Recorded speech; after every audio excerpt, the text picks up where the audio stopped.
En ouvrant ce livre, qui dormait depuis plus de 2 siècles dans l'arrière-boutique d'un bouquiniste à Saint-Girons, j'ai compris qu'il m'était destiné. Féconder une pierre vulvaire. Quelqu'un s'était déjà penché sur la question et avait trouvé la recette. Nous voilà donc sur le terrain, à la recherche d'une pierre naturellement vulvaire. Elle doit être vierge, ne porter aucune marque faite de main d'homme. Après 3 jours à ratisser les berges des rivières dans tout le pays, j'ai fini par tomber sur celle que je cherchais.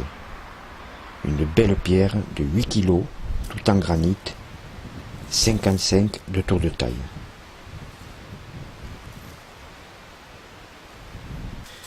La pierre étant collectée, il faut à présent se conformer aux instructions relatives à la fécondation. L'auteur affirme que, sous certaines conditions, le liquide séminal d'un humain normalement constitué suffit à féconder la pierre. Mais il n'est évidemment pas question de pénétration, juste d'une aspersion, par des moyens ordinaires, à portée de main, si je puis dire. On passe ensuite aux additifs. Il s'agit de différents produits essentiellement destinés à faciliter l'infiltration du liquide séminal au sein de la pierre.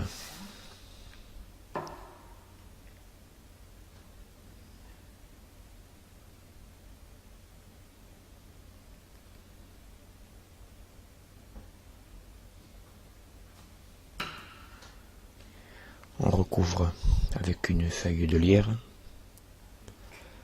une demi-coquille de noix et 2 segments de peau de banane séchée.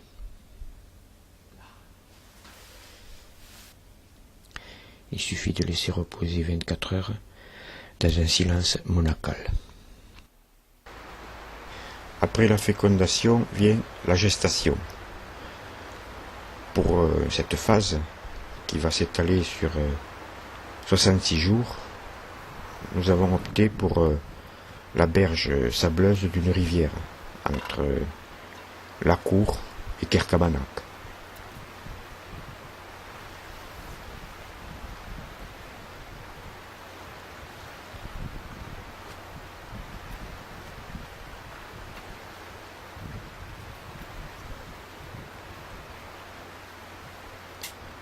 Creuser un trou, le sable. La pierre doit être enfouie à une profondeur de 1 demi-pied.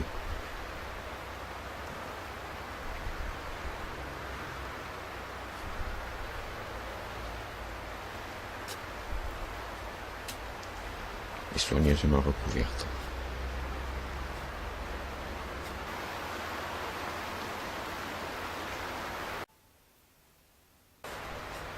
Retour sur les lieux pour la mise au jour de la pierre mère et de son éventuelle descendance. C'est en quelque sorte l'heure de vérité.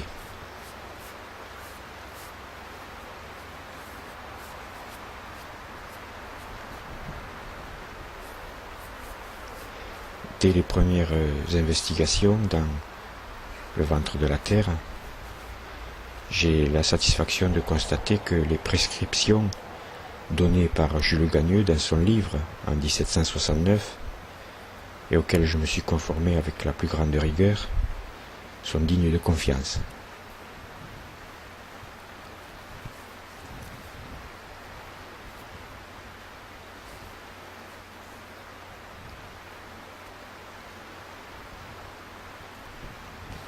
Pas moins de 6 pierrettes ont été enfantées par la pierre mère. Me voilà donc père de 6 petites filles métamorphiques et vulvaires.